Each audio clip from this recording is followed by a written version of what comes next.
Hey guys, welcome to Cherry Bomb Set 28, and I hope you enjoy this vlog, so stay tuned.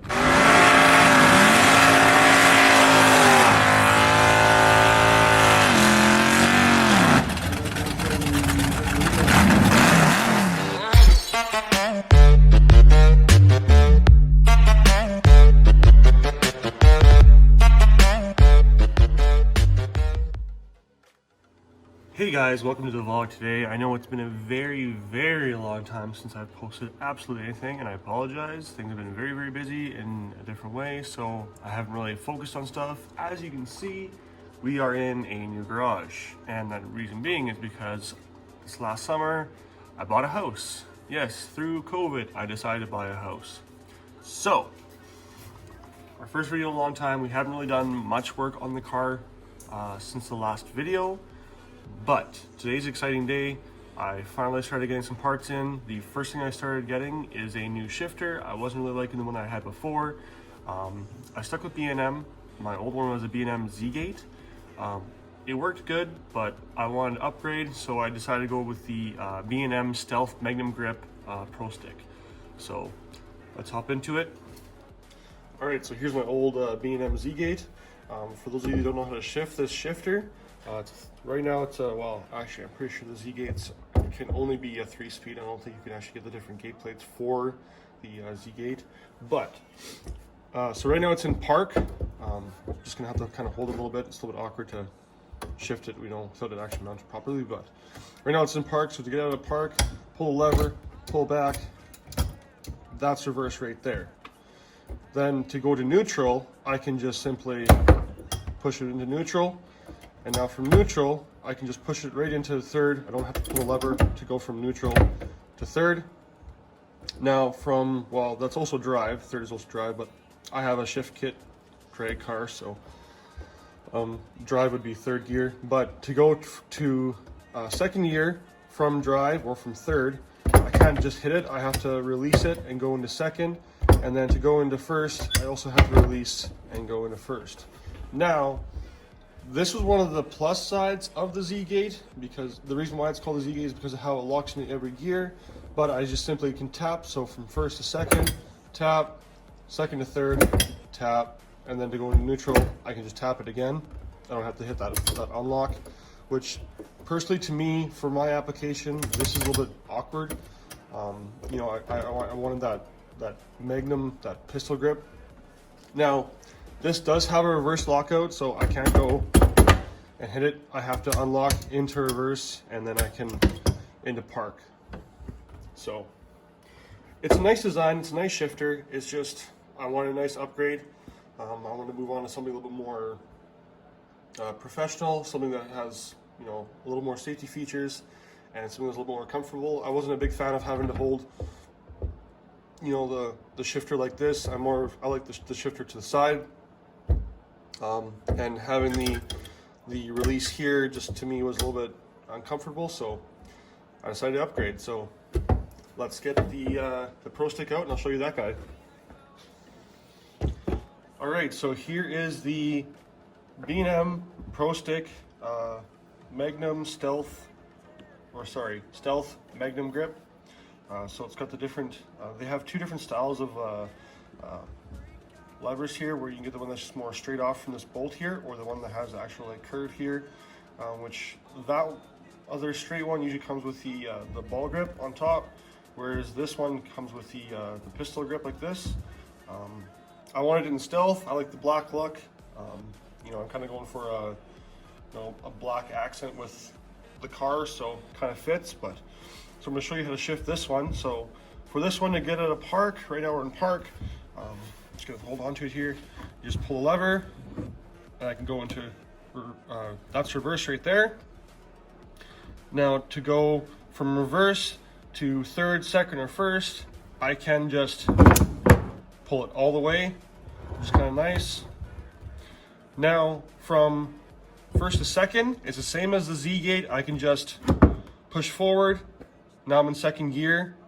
Now to go from second to third, it's a little bit different. I can't just push it forward. I have to pull the lever, and then I can shift into third. Now the nice thing is, I won't miss third and go into neutral all of a sudden, because as I'm holding this lever, I cannot push it forward. I have to release it, pull back a tiny bit, and then now I can push forward into neutral. Now I'm in neutral. Now I can't hit it into reverse, nor can I pull the lever and go into reverse. I have to hit the reverse lockout here, at which point I can push it forward into reverse. Now I have reverse. So I won't be able to all of a sudden overshift and go into reverse, which is really nice. And then now to go to park, all I have to do is squeeze, there's park. All right, so I apologize guys. We didn't actually get the chance to record everything that we did when we put the shifter in, but to make up for it, I'm just gonna kind of give you guys a little rundown of what we did. I won't really be taking stuff off and showing you, but I will kind of explain some of the stuff. It wasn't that hard, mostly because of the fact that we already had a B&M Z gate in there already. As you saw previously, kind of explained why I was changing it. But to sum it up, all we pretty much did was, I already had the brackets on the transmission. I already had the lever on there. We had a cable already that was in the car, so we just decided to reuse that stuff. I did ask B&M their what they thought about it. I had 4 people respond to me, and 3 out of 4 said that I should be able to easily use all the same stuff. The brackets are the same, lever the same, cables are the same. So we did that. We did the test. They say that when you do install it, when you're putting the swivel that's on the end of the cable that is on the transmission, you're supposed to be checking in park to see if you have a little bit of wiggle. So what you do is you take the swivel out. There's a little cotter pin that holds the swivel in. You take the cotter pin out, pull the swivel out, and then put it all the way to first gear. And then you put the shifter into first gear, and then you check to see if it fits in there. And then if there's a little bit of play, you don't want to be completely tight, but a little bit of play, and there was. And then they say then take the swivel back out and put the transmission into park, and then put the shifter into park. So we did that. We had to make a little bit of an adjustment because when we put it back into park, we couldn't quite get it in. So on the cable where the first bracket is that goes into the bottom of the transmission pan, there's I can actually even show you here. I'll show you. So I have my new cable here that I got when I bought the shifter. So this is the end that goes onto the shifter, and then this end here, I don't have the swivel on here. The swivel looks like, get my parts here. So this is just the swivel on the end here. Just a little guy that gets cotter pins that go through there. But these guys here, this is what holds it onto the bracket. So as you can see, you got 2 nuts there, 2 washers, and you got all this threading that you can kind of play with. So all we did was we loosened those off, adjusted a little bit, kind of brought it to one side, and then we made it so that it fit with the transmission in park. And then there's a little play, and then we went back to first to try that again, and there's a little bit of play and it worked out. So we decided, you know what, this is good enough, this is gonna work, and we made sure that it's engaging each gear too. Obviously you can see from being able to see my breath that it is cold in here. The car is right now, I cannot start it because of the fact that it does get cooled by water and we have only coolant in there right now. We could start it, but I don't really prefer doing it. I mean, right now I have it, it's only -2 in here right now. -2 is in Celsius because this is Canada. But we're gonna test it yet in springtime when we pull the car to storage. We will make sure that, you know, we're gonna start with jack stands, and then we're gonna just kind of run it through the gears, you know, not with doing full pulls on the stands, but just to kind of make sure that it's actually properly engaging each gear. That way that, you know, we're gonna be sure that when we go down track, we're not obviously gonna break something. Or the other thing is, you don't want to have the cable, like you don't want to force the cable either. You don't want to be wrecking the cable because that wouldn't be good either. But if something does happen with the cable, at least I do have a backup. The cables were pretty much the same. I checked them over and it was, I would say, almost exactly the same thing. So yeah, that's one little thing that we had to do. I can show you which part. So this guy right here, this is the lever that goes onto the transmission, and that's what kind of gets, brought in or out by the cable. And so it gets put in looking like this. That was kind of hard to see there. See if I can get some better light. There you go. So that is how it gets put in. So my transmission that I had in there before, the Z gate, it called for it to be in C, which is the middle one. So then what we did was we just took the swivel out and then we put it into the right one, which they called for F, which is like this one right here. So we changed that, which even in the instructions for if you were to make it into a power glide, you were supposed to change them too. So why it changes, I'm guessing it's from the length, because the Z-gate actually sits a lot higher.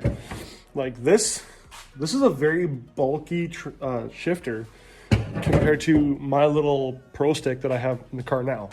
So it doesn't make sense that you have to put on a different lever. So that was changed. Other than that, we had to kind of drill some holes. I'll take a little video inside here, I'll show you. All right, so inside the car, that's the Pro Stick, which by the way, B&M, you have outdone yourself, because that is one very good looking shifter. It matches very well with my Motion Raceworks steering wheel, if I don't say so myself. That looks pretty good. I used to have a factory formula fibered steering wheel in here that had like a really gross re-leather job, which didn't look very good. And for some reason the button was like almost duct taped onto my Z-gate for my line lock. I didn't like that. So we changed the line lock onto here with Motion Raceworks. So that we did last year already, but that's starting to look really good if you ask me. Next, we're getting a Kirky seat because we got a mount that's broken on this seat, which is okay. I don't really like this. This is a plastic seat. I'm okay with changing it. But anyway, back to the shifter. So, as you can see, there is a hole right back there. There's two, the one that's kind of closer to the shifter there. That is one of the holes that was used previously for the Z-gate, obviously because it is a bigger shifter. So we did have to do some re-drilling. The ones that go in the back, they're just kind of sitting down there. They don't actually go through into the, like through the bottom. It just goes through that first piece of metal and that's it. We did check, like this cover is kind of whatever, but like this is very sturdy. So when I am shifting, it's not going to really do anything. And then the ones in the front, we had to re-drill a couple of them, and then those ones actually go through, but there's lots of room between the transmission. Actually, right where those bolts are sitting is a little bit closer to the output shaft. So, but other than that, it was just pretty much reinstall the cable onto the shifter, and away we went. The one thing I noticed though is where the metal comes through, we might change something like that, but we just put a piece of cloth in there, which is very sturdy. Like that cable, you cannot really move it.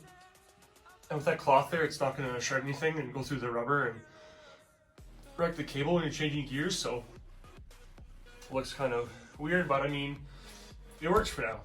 So that is basically all we did to really install the Pro Stick into the car. Like it was a very simple job. I'll see if I can get underneath here. Might be a little bit dark, but yeah, so there you see the cable run, and then that's where the lever is there. So, and yes, I know the bottom looks like it's leaking. We're checking that out in spring. So, but yeah, nothing too major. If you have any questions though, like about kind of some tips on how to install it, just give us a comment and we'll do our best to help you out. But other than that, I hope you guys enjoyed this video. It's been a long time. I apologize. It has been so terribly busy with the move and buying the new house and setting up the new garage, which it still needs work. We need to get the ceiling insulated and That way we can actually run some 240s in here and it won't be cold in winter time and I won't have to worry so much about the car. So, without further ado, lift race, guys. Peace.